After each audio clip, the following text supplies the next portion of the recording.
Welcome to RTV. నేను మీ గయాజ్ని. YSRCP parliament incharge Venkatareddy ప్రస్తుతం మనతో ఉన్నారు. ఆయనతో మాట్లాడదాం. సార్ నమస్తే. సార్ ఈరోజు ఈ ప్రోగ్రాం ఏంటి? ఈ ప్రోగ్రాం యొక్క ముఖ్య ఉద్దేశం ఏంటి?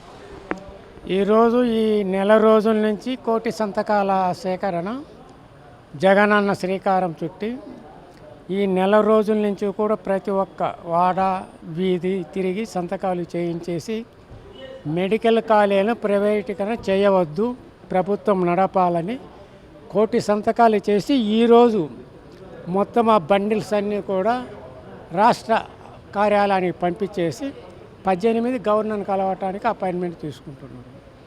మరి ఇప్పుడు ఇక్కడ చూస్తే మనకు ఈ నెల్లూరు పార్లమెంట్ అయితేనేమి, ఉమ్మడి జిల్లా అయితేనేమి దాదాపు 6,20,000 వచ్చింది. అంటే ఈ మన పార్లమెంటు నెల్లూరు వరకు 380 వచ్చింది. ఆ మిగిలిన 4 తిరుపతిలో ఉన్నవి, దానికి 2 చిల్లర వచ్చింది, 227 మొత్తము ఒక 680 వచ్చింది. మొత్తం 6 లక్షలు, కోట్లు కాదు, 6 లక్షలు, 6,30,000 ఎంత వచ్చేసింది. కాబట్టి ఇప్పుడు ఇవన్నీ కూడా ఏంటంటే రేపు జగనన్న చేసిన ఈ కార్యక్రమాన్ని ప్రతి ఒక్కరూ కూడా 175 నియోజకవర్గాల నుంచి ఈరోజు మొత్తం అక్కడికి వస్తాయి. వచ్చిన తర్వాత అవన్నీ కూడా వీడియో తీసేసి మన గవర్నర్ గారికి చూపెట్టడము. ఒకవేళ ఏదైనా ఉంటే ఆయన చూస్తే లేకపోతే వీడియోల వరకు చూసేసి దానికి మరి ఇంకా సమాధానం ఏం చెప్తాడో తెలియదు. కానీ చంద్రబాబు నాయుడు ఒప్పుకోవడం లేదుగా. మేము నడపాల్సిందే, ప్రైవేటీకరణ చేయాల్సిందే. ప్రైవేటీకరణ చేస్తే ఆయనకు లాభం. ఎందుకు? ఎవరో ఒకటి ఇస్తాడు వాళ్ళ అనుమాయులకి ఇచ్చినప్పుడు కొంత డబ్బు దోసుకోవచ్చు. జనాలు ఎలా పోతే ఎవరికేం పట్టదు ఆయనకు. ఈయన జగనన్న చేసిన కార్యక్రమం ఏంటి? ప్రతి ఎస్సీ, ఎస్టీ, బీసీ మైనారిటీలు కానీ బీదరికంగా ఉండే వాళ్ళ అమ్మాయి కానీ అబ్బాయి కానీ నేను డాక్టర్ కావాలని ఒక ఆకాంక్ష ఉన్నప్పుడు ఈయన నెరవేర్చడానికి ఆయన కంకణం కట్టుకుంటే ఆయన దాన్ని చెడగొడుతున్నాడు. మరి ప్రైవేటీకరణ చేస్తే బ్రహ్మాండంగా ఉంటుంది, దాంట్లో 50% కానీ అది ఎవరు నమ్మడం లేదు. కాబట్టి మీరు ఇప్పటికైనా దాదాపు 6,000 కోట్లు పెడితే సరిపోద్ది. ఎందుకు? నీకు అన్నీ ఫుల్ఫిల్ అయిపోయినాయి.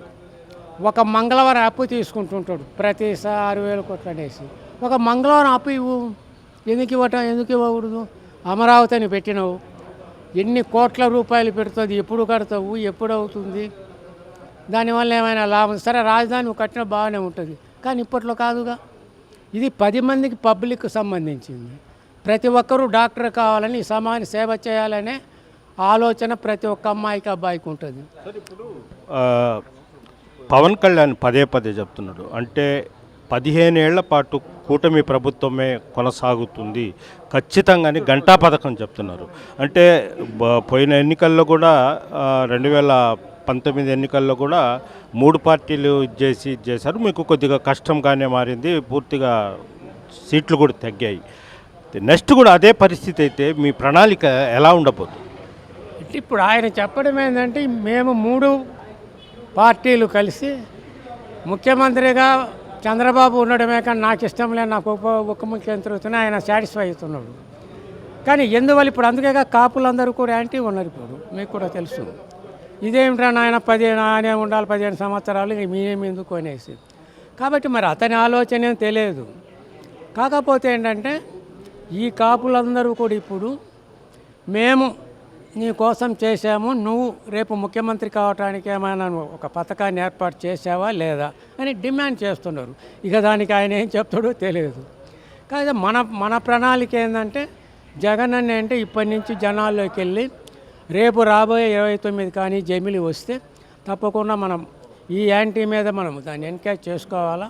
రేపు వస్తే మళ్ళీ మనము కార్యక్రమాలన్నీ కూడా అట్టడుగు తీసపోయి చేయాలనే ఆలోచన అయినది. ఇప్పుడు చివరిగా అంటే ప్రధానంగా పిన్నెల రామకృష్ణారెడ్డి నిన్న కూడా ఒక మర్డర్ కేసులో ఇచ్చేసి తెచ్చారు. ఇంతకుముందు జోగి రమేష్ ఉన్నాడు. అంటే వరుసగా మీ లీడర్స్ని మొత్తం చేయడం ఎలా చూస్తారు? ఇవన్నీ ఏంటంటే ఆయనకు ఎవరు విమర్శించి ఎదురు తిరిగిన వాళ్ళు కానీ లేదు ఈ నాయకులను అడ్డం ఉన్నారు, మాకు వాళ్ళను లోపలేసేస్తే మాకు ఎదురు ఉండదు అని ఆలోచనతోనే ఇవన్నీ కూడా అక్రమ కేసులు ఏదో ఒకటి రెండు ఉంటే ఉండొచ్చు, కానీ ఈ మొత్తం అక్రమ కేసులే.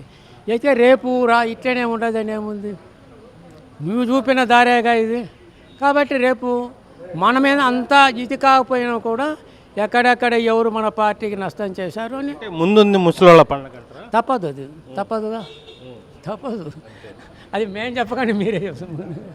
ఇది పరిస్థితి. ఖచ్చితంగా వీళ్ళంతా ఈరోజు అక్రమ కేసులు బనాయించి ఇబ్బంది పెట్టినప్పటికీ రేపు మా ప్రభుత్వం వస్తే ఖచ్చితంగా తప్పు చేసిన వాళ్లకు ఖచ్చితంగా శిక్ష ఉంటుందని కూడా వెంకటరెడ్డి అయితే చెప్తున్నారు. వీడియో జర్నలిస్ట్ ప్రదీప్తో గాయత్రి టీవీ నెల్లూరు నుంచి. చరిత్ర సృష్టించినోడు ఇప్పుడు ఆ చరిత్రని తిరగరాయబోతున్నాడు. అబద్ధాల గోడల్ని బద్దలు కొట్టి నిజాలను రాగా మీ ముందుంచబోతున్నాడు. నిజమైన వార్తల కోసం వెంటనే డౌన్లోడ్ చేసుకోండి రా యాప్ని.